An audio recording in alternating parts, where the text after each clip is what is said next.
की कोशिश, पीड़िता ने किया थाने में आवेदन, एसडीपीओ ने दिया जांच का भरोसा।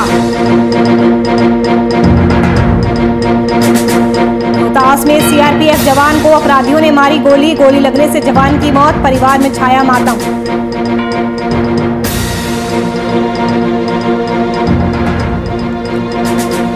पुलिस ने छापेमारी कर शराब पीकर हुड़दंग मचा रहे 4 बदमाशों को किया गिरफ्तार, चारों का कराया मेडिकल टेस्ट, सभी पाए गए कोरोना पॉजिटिव।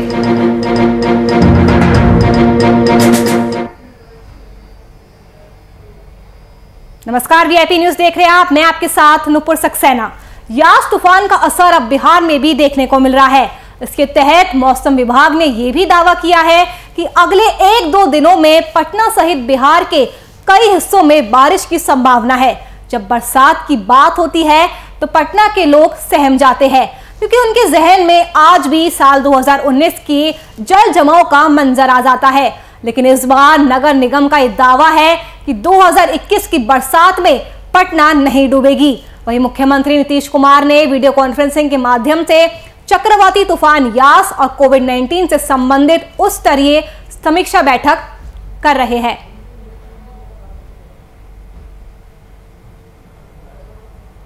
नौ बड़े जो नाले हैं पटना के, जो आउटफॉल ड्रेन्स हैं, वो सभी पूरी तरीके से क्लीन हो चुके हैं।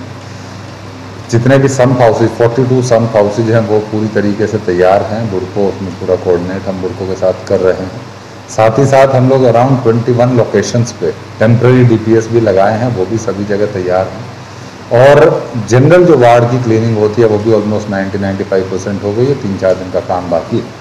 चूँकि पहला बारिश अभी जो एक्सपेक्ट किया जा रहा है वो 1 से 2 दिन में, कल या परसों में जो जो हम लोग का साइक्लोन का जो इशू आ रहा है, तो हम लोग उसमें पूरा प्रिपरेशंस के साथ हैं। 100-120 mm रेनफॉल होने की संभावना है।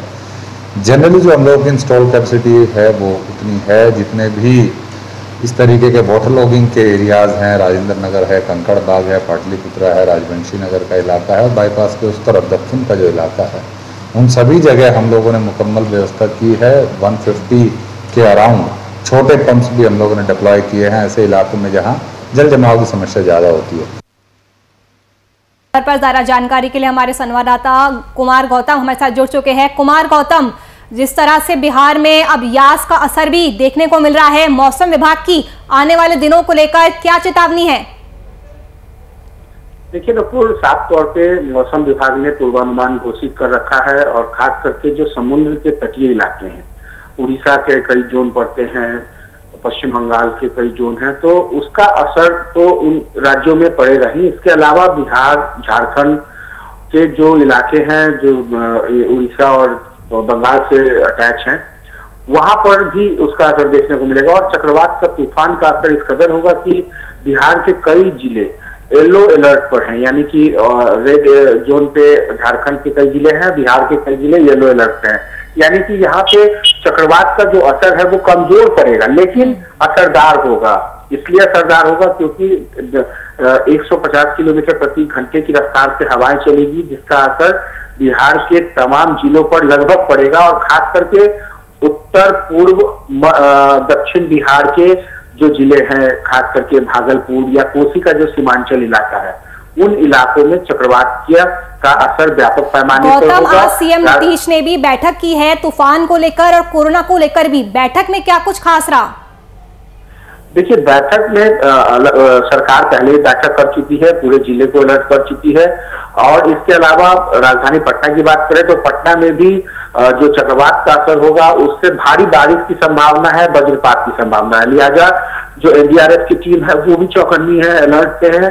इसके अलावा नगर निगम के जो तमाम कर्मचारी हैं उनको भी बैठक के जरिए, जो कमिश्नर है नगर निगम के, उन्होंने साफ तौर पर दिशा निर्देश दिया है कि 25 से लेकर 30 तारीख तक जो अलर्ट है उसमें अलर्ट ड्यूटी रहेगी, और तमाम लोगों की ड्यूटी इस वक्त कड़ी निगरानी में होगी। और किसी भी समस्या से या किसी भी चेतावनी के मद्देनजर होने वाली हादसों से भी अलर्ट रहने की जरूरत है। लिहाजा बिहार इस वक्त अलर्ट जोन पर है मौसम विभाग के मुताबिक भी। और जो बारिश होगी उसकी वजह से जो आम जनजीवन अस्त व्यस्त न हो, जिसको लेकर के सफाई कर्मियों को भी अलर्ट रहने के लिए कहा गया है, चौकन्ना रहने के लिए कहा गया है। और तमाम जो सम्प वाले इलाके हैं जहां से जल जमाव की ज्यादा स्थिति रहती है, क्योंकि थोड़ी बारिश में ही राजधानी पटना पानी पानी हो जाता है। लिहाजा सरकार की तरफ से, नगर निगम के प्रशासन की तरफ से ये साफ निर्देश दिए गए हैं कि ये व्यवस्था सुनिश्चित की जाए कि किसी भी तरीके की परेशानी ना हो।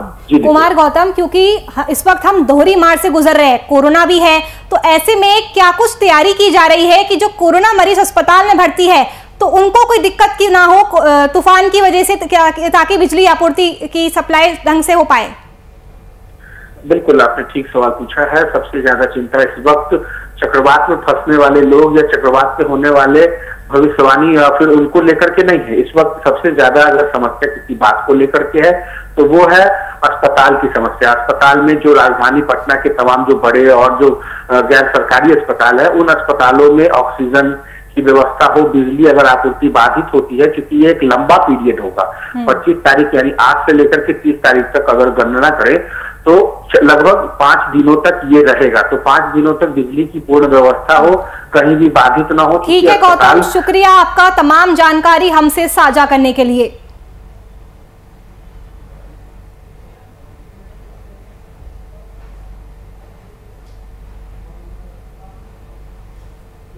चलिए बढ़ते हैं आगे।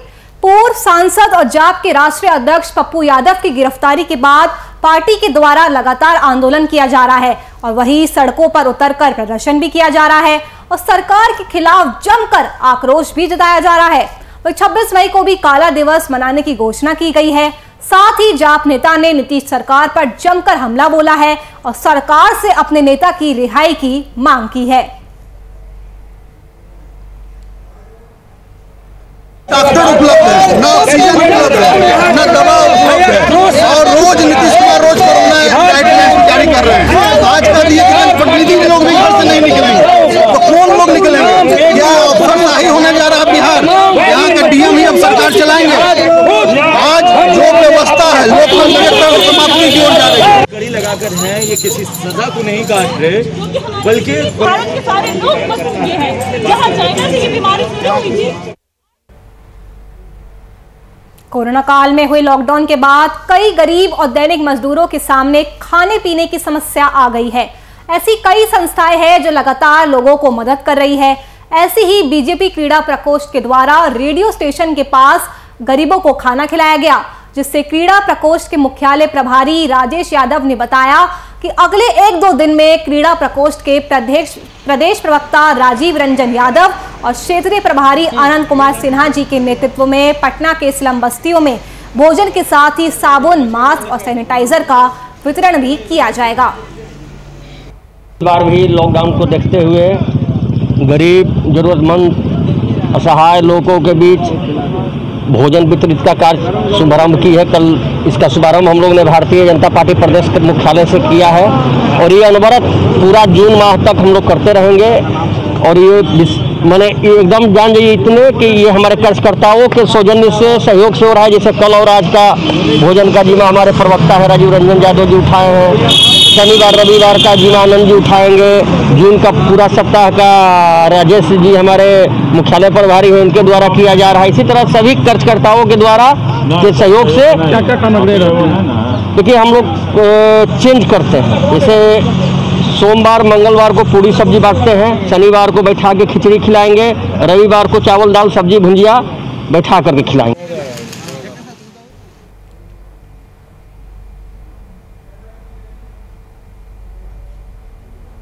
कोरोना काल में हुए लॉकडाउन के बाद कई गरीब और दैनिक मजदूरों के सामने खाने पीने की समस्या आ गई है।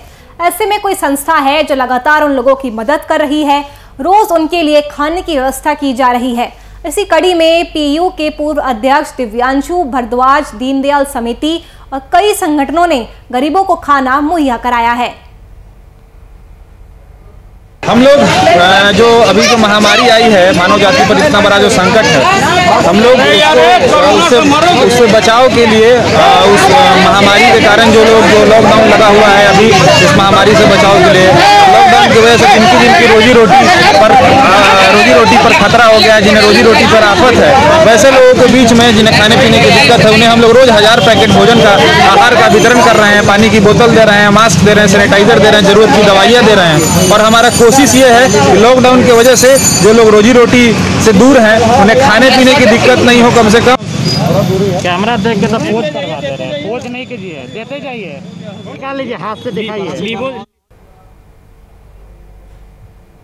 सीतामढ़ी जिले के रीगा में फ्रेंड्स ऑफ आनंद के प्रदेश महासचिव मुकेश भूषण सिंह ने अपने परिजनों के साथ पूर्व सांसद आनंद मोहन की रिहाई के लिए अपने पैतृक आवास में 1 दिवसीय उपवास रखा। आपको बता दें कि मुकेश भूषण सिंह ने इस कोविड-19 के बढ़ते संक्रमण में आनंद मोहन की सजा पूरे होने के बाद उनकी रिहाई न होने को दुर्भाग्यपूर्ण बताया है। बता दें कि पिछले 14 साल से पूर्व सांसद और साहित्यकार आनंद मोहन जेल की सलाखों के पीछे है। सिस्टम का दोष है, आनंद मोहन जी को रिहा करो, रिहा करो। पूर्व सांसद श्री आनंद मोहन जी के सजा 14 वर्ष पूर्ण हो जाने के बाद और कोरोना संक्रमण को देखते हुए सरकार अविलंब उन्हें रिहा करे। आज इसी परिप्रेक्ष्य में उनके समर्थकों के द्वारा संपूर्ण देश में 1 दिवसीय उपवास एवं धरना का आयोजन अपने अपने आवास पर किया गया। इसी कड़ी में मैं मुकेश भूषण सिंह प्रदेश महासचिव फ्रेंड्स ऑफ आनंद ने भी अपने सोनारी स्थित आवास पर अपने परिवारजनों के साथ उपवास एवं धरना किया। सिस्टम का दोष है, आनंद मोहन निर्दोष है, सिस्टम का दोष है। अगली खबर जमुई जिले के झाझा क्षेत्र से है, जहां एक निजी अस्पताल में काम करने वाली महिला स्टाफ के साथ उसी क्लिनिक के डॉक्टर के द्वारा जबरदस्ती करने की कोशिश की गई। वही महिला स्टाफ की ओर से विरोध किए जाने पर उसके साथ गाली गलौज करते हुए मारपीट किए जाने का मामला सामने आया है, जिसके बाद इसकी शिकायत पीड़िता की ओर से थाने में आवेदन देकर की गई है। लेकिन लगभग 20 घंटे बीत जाने के बाद भी पुलिस के द्वारा मामला दर्ज नहीं किया गया है। इस घटना के बाद झाझा एसडीपीओ के पास मामला पहुंचा और थाना अध्यक्ष को पीड़िता के द्वारा दिए गए आवेदन पर मामला दर्ज करने का निर्देश दिया गया है।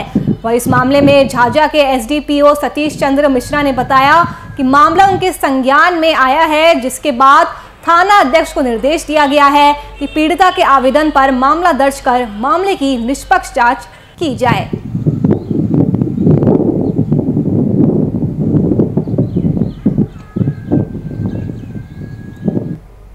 आप लोगों के द्वारा मेरे संज्ञान में लाया गया कि उनके द्वारा एक आवेदन झाझा थाना को दिया गया है।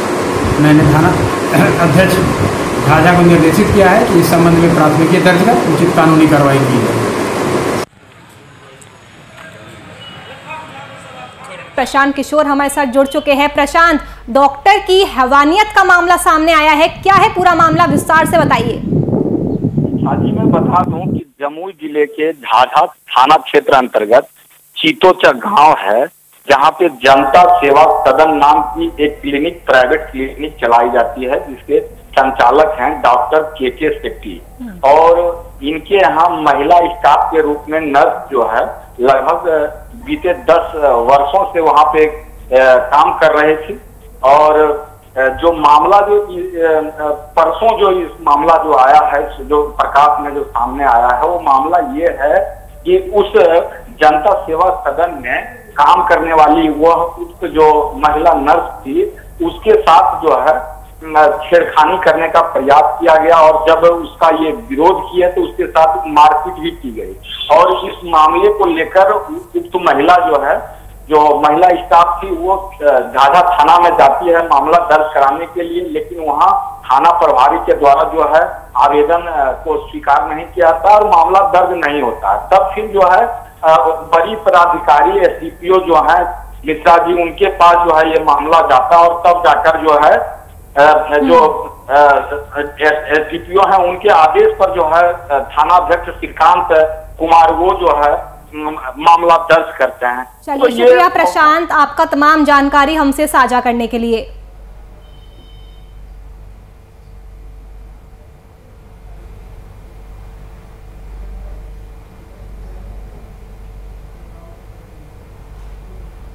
रोहतास के चिनारी बाजार में लॉकडाउन का कोई खास असर देखने को नहीं मिल रहा है। खासकर सुबह में आम दिनों की तरह बाजार में भीड़ उमड़ पड़ती है और सभी तरह की गाड़ियां आती जाती रहती है और जाम की स्थिति बन जाती है। आलम यह है कि संक्रमण का खतरा व्यापक रूप से फैला जा रहा है, किसी को कोई चिंता नहीं है। यहाँ तक कि प्रखंड स्तर के अधिकारी और पुलिसकर्मी भी कहीं भी सड़क पर नहीं दिखते हैं। ऐसी स्थिति में ग्रामीण क्षेत्रों में संक्रमण बढ़ सकता है। लेकिन ये लापरवाही आप तस्वीरों में देख सकते हैं, जो काफी अनुचित है।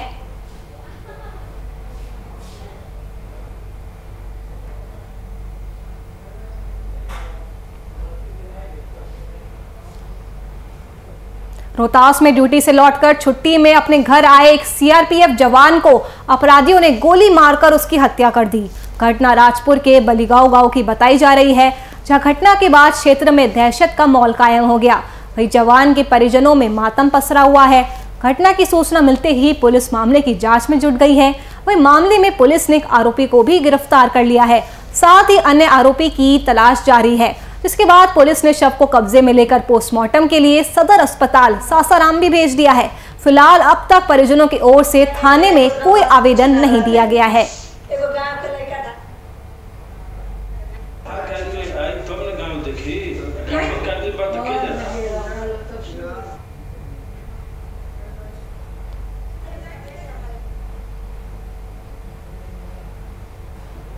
रोहतास जिला के भानस ओपी के कटियरिया गांव में एक तिलक समारोह में हुए हर्ष फायरिंग में एक 24 साल के युवक की मौत हो गई। बताया जा रहा है कि दावत के परसिया गांव के कटियारा गांव में तिलक गया हुआ था। उसी तिलक समारोह में गांव के ही एक युवक ने हर्ष फायरिंग कर दी। वहीं इस फायरिंग में एक युवक को गोली लग गई। जब तक लोग उसे अस्पताल ले जाते तब तक युवक ने दम तोड़ दिया। बाद में इसकी सूचना पुलिस को दी गई, जिसके बाद पुलिस ने शव को कब्जे में लेकर पोस्टमार्टम के लिए सासाराम के सदर अस्पताल भेज दिया है। फिलहाल पुलिस हत्यारे की गिरफ्तारी की कोशिश में लगी हुई है। आदमी को तिलक चढ़ा रहा था वहाँ से, उसी दौरान एक आदमी को गोली लगी। अच्छा, फिर मर गया। फिर यहाँ कहाँ लेकर आए हैं? यहाँ हाँ सासाराम में। हाँ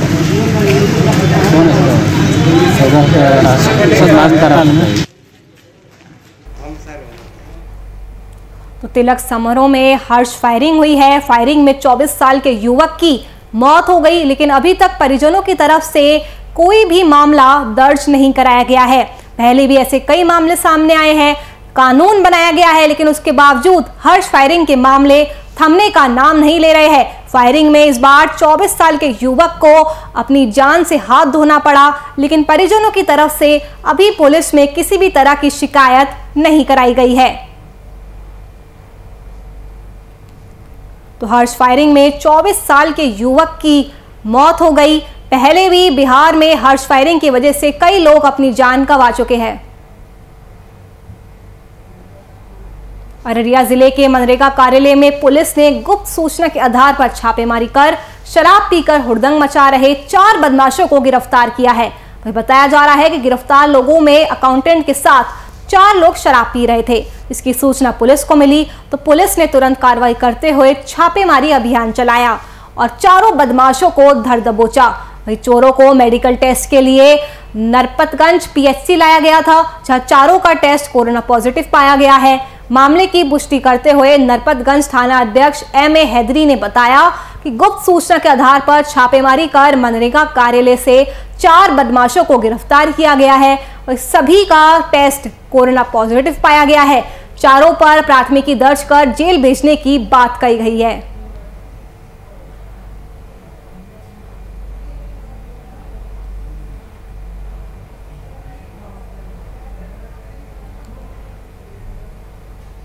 बिहार में वैक्सीनेशन की गति को तेज करने के लिए लगातार केंद्र सरकार की ओर से वैक्सीन मुहैया कराई जा रही है। वहीं आज भी पटना एयरपोर्ट पर वैक्सीन की 2 खेप पहुंची। आपको बता दें कि पुणे से कोविशील्ड वैक्सीन की 2,52,000 डोज आई है, जबकि हैदराबाद से वैक्सीन की 1 लाख डोज आई है।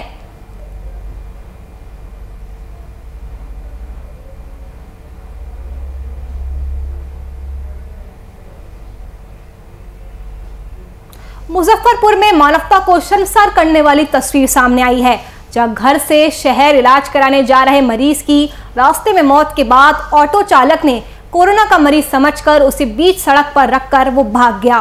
वही जानकारी मिलने पर पुलिस मौके पर पहुंची और छानबीन शुरू कर दी, जहां मृतक के परिजन से मौत का कारण पूछा गया और इसके बाद दारोगा ने मृतक की पत्नी से मोबाइल नंबर लेकर युवक के घर पर अन्य स्वजनों से बात की। बता दें कि मृतक का शरीर पूरी तरह से पीला पड़ गया था और मृतक की पत्नी ने शव का पोस्टमार्टम कराने से भी इनकार कर दिया था, जिसके बाद दारोगा ने शव को एक पिकअप से उसकी पत्नी के साथ उसके घर पर भेज दिया। बीमारी का जा रहे थे जुर्म छपरा दिखाने के लिए, इसी में गाड़ी पर डेट कर गया। हम गरीब आदमी, हमको कोई सहारा नहीं है। कहाँ से भी आप लोग हैं? सिजावलपुर से। ये इलाज कराने जा रहा था, इसी बीच में वो हार्ट अटैक करके मर गया। गाड़ी में ही? नहीं, गाड़ी में नहीं, गाड़ी से तो नीचे हम लोग देखें जी। और इनका घर कहाँ बताएं? सुजावलपुर। राजपुर टोला कर गया।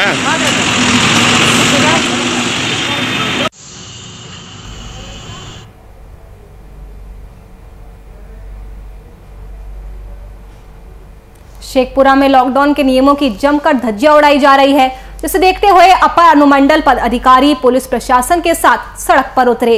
बिना मास्क और हेलमेट के गाड़ी चला रहे लोगों पर सख्त कार्रवाई की गई, साथ ही आने जाने वाले वाहनों की भी जांच की गई।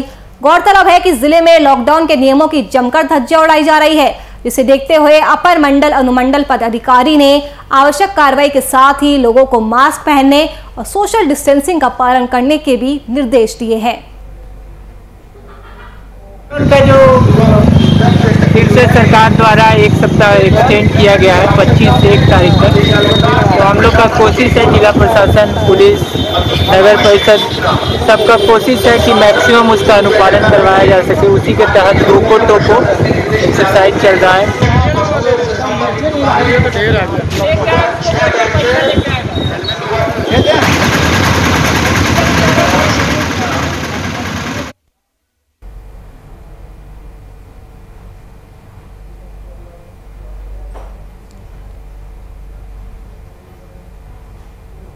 बिहार में लॉकडाउन में सरकार की ओर से जरूरतमंदों के लिए सामुदायिक किचन का संचालन किया जा रहा है। हालांकि मोकामा में प्रखंड स्तरीय सरकारी सामुदायिक किचन की व्यवस्था दुरुस्त नहीं होने के चलते जरूरतमंदों को भोजन नसीब नहीं हो पा रहा है, जिसके बाद गरीबों को खाना खिलाने का बेड़ा ग्रामीण युवकों ने उठाया है। आपको बता दें कि कोरोना गाइडलाइंस का पालन करते हुए गरीब मजदूरों के लिए भोजन पार्सल किया जा रहा है।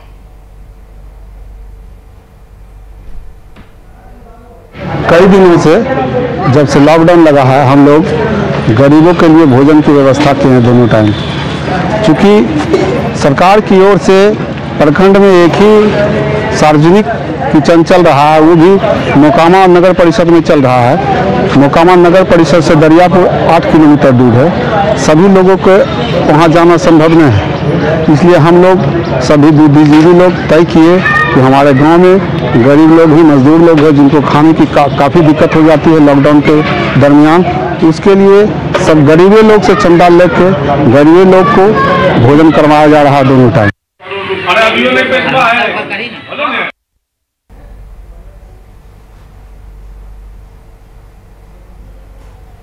चलिए फिलहाल के लिए इस बुलेटिन में इतना ही। देश और दुनिया की तमाम खबरों के लिए आप देखते रहिए VIP न्यूज़। नमस्कार।